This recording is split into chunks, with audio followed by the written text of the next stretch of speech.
Vamos a estudiar el caso en el que tenemos dos muestras de datos. Para hacer más sencillo el razonamiento, vamos a considerar un ejemplo. Imagina que quisiéramos estudiar el rendimiento de dos marcas de neumáticos para un equipo de motociclismo. Si n es suficientemente grande, normalmente con tener más de 30 datos suele ser bastante. Podemos asumir que los datos provienen de una distribución normal, por el teorema central del límite. Así pues, tenemos un modelo de distribución que responde a unos parámetros de media, de varianza. Por tanto, podríamos hacernos preguntas. ¿Esos dos conjuntos de datos provienen de diferentes poblaciones o de la misma? ¿Provienen de diferentes muestras? ¿Tienen diferentes medias? ¿Tienen diferentes varianzas? ¿Tienen diferentes proporciones? Proporciones de, por ejemplo, de neumáticos defectuosos. Puedes coger los datos que vamos a utilizar y descargártelos de Moodle, del aula virtual. El fichero se llama Motorbikes. Al tener la extensión RData, con solo hacer doble clic, lo normal es que se cargue en el entorno de R sin problemas. De no ser así, recuerda establecer el directorio de trabajo adecuado y el fichero en él. En la barra superior, con las opciones Session, Set Working Directory.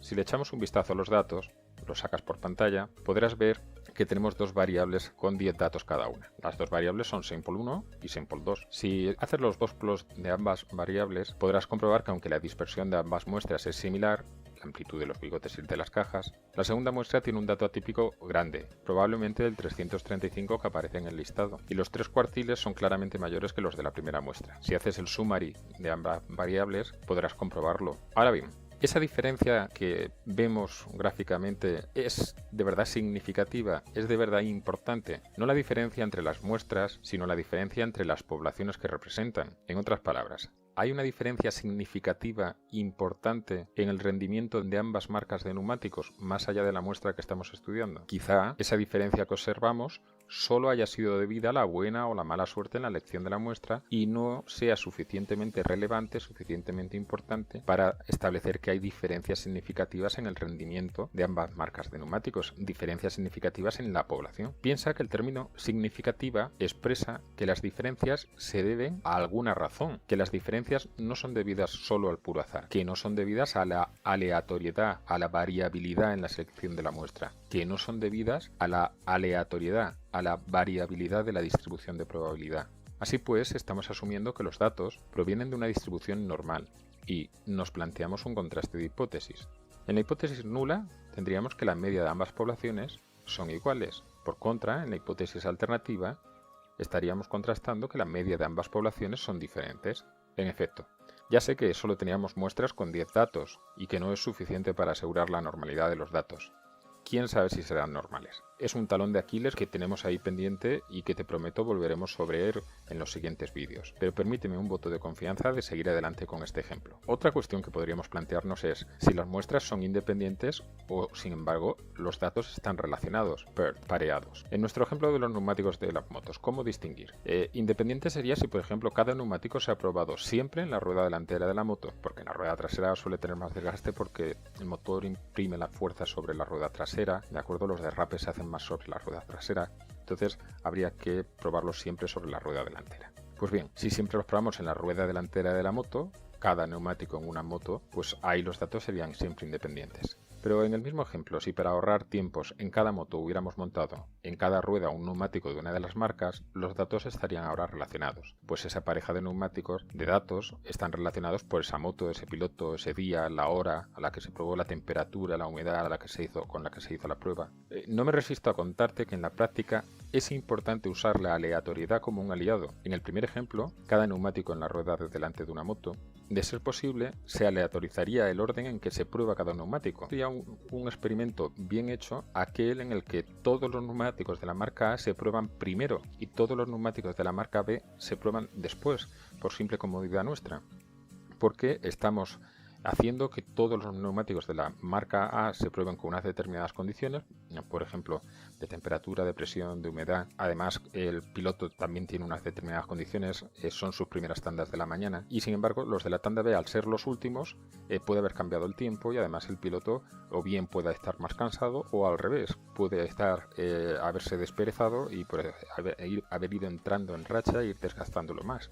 Sea como fuere, para intentar eliminar todos estos factores, lo importante es establecer una aleatoriedad de manera que se vayan probando indistintamente. En el segundo ejemplo, si nosotros pensamos en que vamos montando un neumático en la rueda delantera y otro neumático en la rueda trasera, lo que tendríamos que hacer sería de forma aleatoria ir montándolos, no decidir siempre montar los neumáticos de una marca en la rueda delantera y de otra marca en la rueda trasera. De esa forma conseguiríamos reducir la influencia de otros factores. Otro ejemplo que te va a ayudar a distinguir cuando los datos están relacionados, pareados o si son independientes, más cercano a ti. Si tenemos dos muestras de notas de exámenes. Si en la muestra 1 son notas del primer examen y la muestra 2 son notas del segundo examen de las mismas personas, de los mismos estudiantes, esos datos estarán relacionados, estarán pareados. En realidad son parejas de notas de la misma persona. Si por el contrario las muestras son notas del primer y segundo examen pero de diferentes personas, entonces son muestras independientes. Para ayudarte a ubicarte, vamos a marcar primero un plan de ataque con el que afrontar estos problemas. Primero deberemos decidir cómo son los datos. Si los datos provienen de muestras independientes, usaremos la instrucción var.test para ver si provienen de poblaciones con la misma varianza o con varianzas diferentes. La instrucción var.test nos deja en la hipótesis nula el supuesto de que las varianzas son iguales y en la hipótesis alternativa el supuesto de que las varianzas sean diferentes. En lugar de ver ese contraste, en realidad el que se hace es uno equivalente. Si divides en ambos lados de la igualdad por sigma 2 al cuadrado, tendremos en la hipótesis nula que el cociente de las varianzas es 1, que son iguales por tanto, frente a la hipótesis alternativa que el cociente de las varianzas no es 1, son diferentes. Para dicho contraste se usa como estadístico el cociente de las cuasivarianzas muestrales, que sabemos que se distribuye según una f de Snedeker. Recuerda que en R la cuasivarianza está implementada en la instrucción var. Según los resultados de este contraste, si las varianzas no son iguales, es decir, rechazamos la hipótesis nula, haremos el t-test con la opción varianzas diferentes para ver si las medias poblacionales son iguales o no. Si las varianzas sí son iguales, es decir, no rechazamos la hipótesis nula, haremos el t-test con la opción varianzas iguales para ver si las medias poblacionales son iguales o no. Por las clases de teoría, sabes que el denominador del estadístico, de las T de student a utilizar, es diferente según se conozca la varianza o no. Por eso, en el caso de muestras independientes, hay que hacer primero el contraste sobre las varianzas y después el contraste sobre las medias. Pero, ¿y si los datos hubieran estado relacionados, pareados? En ese caso, no tenemos dos muestras de 10 datos, sino que tenemos 10 parejas de datos, 10 parejas de neumáticos que se montaron en la misma moto. Se estudia una nueva variable D, que sería la diferencia, la resta de ambas variables, de ambos datos, y le aplicaríamos el t-test que vimos en la anterior sesión. Te recomiendo ver el vídeo 2.2, te muestro el estadístico que usamos en pantalla. En este caso de muestras relacionadas, para contrastar la igualdad entre las medias poblacionales, lo que se hace es contrastar si podemos asumir que la media poblacional de esta nueva variable D, diferencia, es o no 0. Fíjate bien que en los tres contrastes, en el numerador, tenemos la diferencia de medias muestrales, lo que cambia es el denominador, que es diferente en los tres contrastes. Pero pasemos a la acción. Sigamos nuestro plan de ataque con nuestro ejemplo. Supongamos que los datos provenían de muestras independientes. Lo primero, por tanto, sería contrastar la igualdad de varianzas. Recuerda, la instrucción a usar en R es var.test, la primera variable en primer lugar, la segunda variable en segundo lugar. Si observas la salida que obtienes de R, tiene la estructura que ya debe empezar a resultarte familiar. La regla de decisión más sencilla siempre la vas a tener con el p-valor. Rechazaremos la hipótesis nula, en este caso la igualdad de varianzas poblacionales, cuando el p-valor sea menor o igual que el nivel de significación previamente fijado. Normalmente, con un nivel de confianza del 95%, el nivel de significación es el complementario, el 0,05. En nuestro ejemplo el p-valor es 0,12. Como no es inferior a 0,05, no rechazamos la hipótesis nula. Por tanto, aceptamos la igualdad de varianzas. También puedes llegar a esa conclusión fijándote en el intervalo de confianza. En este caso, 1 está dentro del intervalo de confianza. Por tanto, no se puede rechazar que el cociente de varianza sea 1, es decir, que las varianzas sean iguales. Así pues, aceptaríamos la igualdad de varianzas poblacionales. Obviamente, los razones con el p-valor o los razones con el intervalo de confianza debes llegar a la misma conclusión. Lo siguiente sería hacer el contraste sobre igualdad de medias. Las medias muestrales que obtengamos difícilmente serán iguales. Ahora bien, ¿es la diferencia entre las medias muestrales suficientemente significativa como para dejar de suponer que las medias poblacionales sean iguales? Veámoslo. Recuerda que tras lo visto en la anterior diapositiva, hemos obtenido que las varianzas poblacionales, aunque desconocidas, son iguales. Vamos a incorporar este dato al t-test. La instrucción a utilizar en R sería t-test, la primera variable en primer lugar, separada por coma la segunda variable en segundo lugar, y pondríamos la opción var.equal igual a true. Ojo a esta última opción, que es importante porque si no la escribes, la opción por defecto siempre será var.equal a falsa. Por tanto, te recomiendo que sea una u otra, siempre la escribas tú, porque si coges la opción de escribirla tú, siempre serás tú quien decida lo que poner. Si empiezas a no ponerla, a veces la pondrás, a veces no, y es probable que a veces se te olvide y por tanto el ordenador tome las varianzas desiguales por defecto sin que tú seas consciente de lo que está pasando. Si lo haces en tu ordenador, la salida que obtendrás de R debe ser igual que la mía. Te la enseño.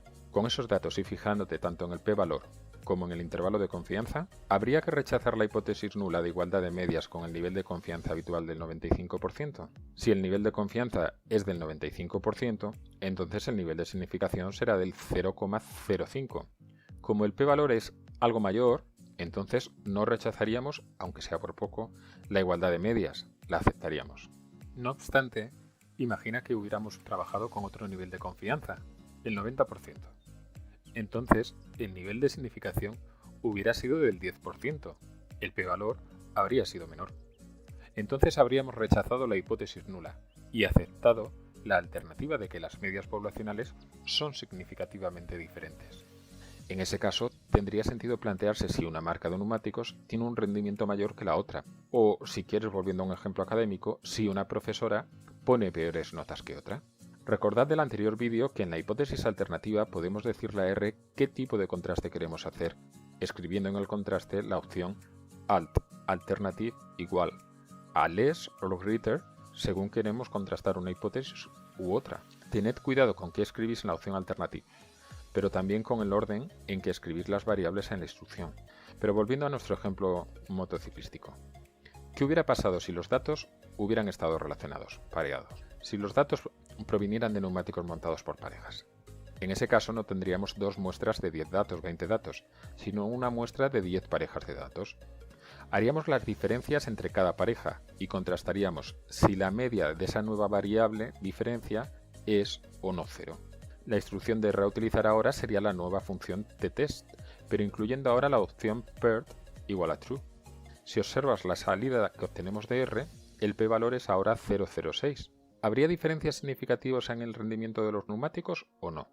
Por ser mayor que 0,05, el nivel de significación habitual, en este caso tampoco rechazaríamos la hipótesis nula que consideraba la igualdad de medias poblacionales, la igualdad de rendimiento de los neumáticos.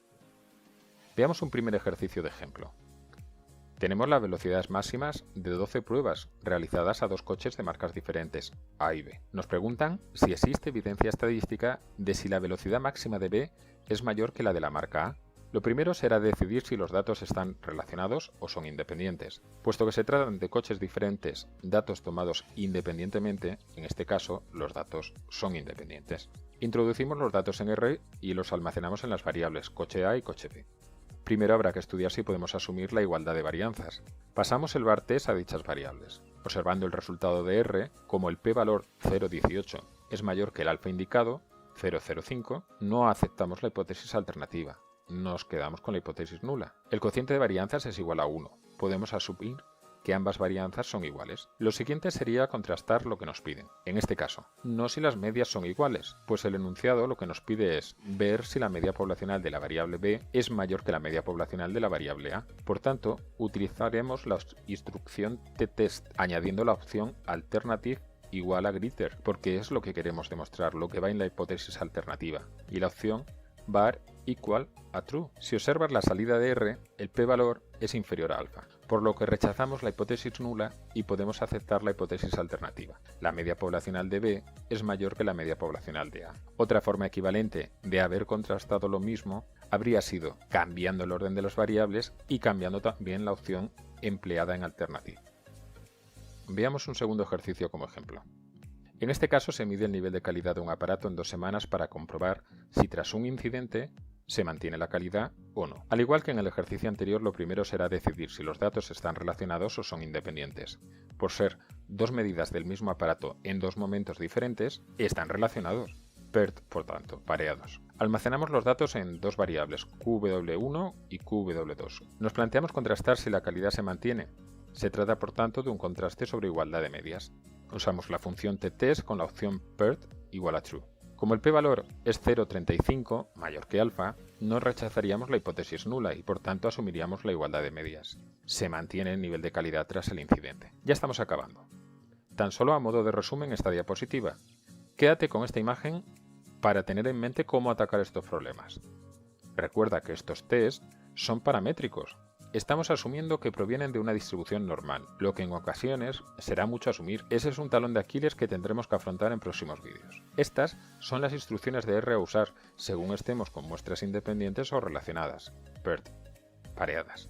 Y por supuesto recuerda las reglas de decisión con el p-valor o con los intervalos de confianza.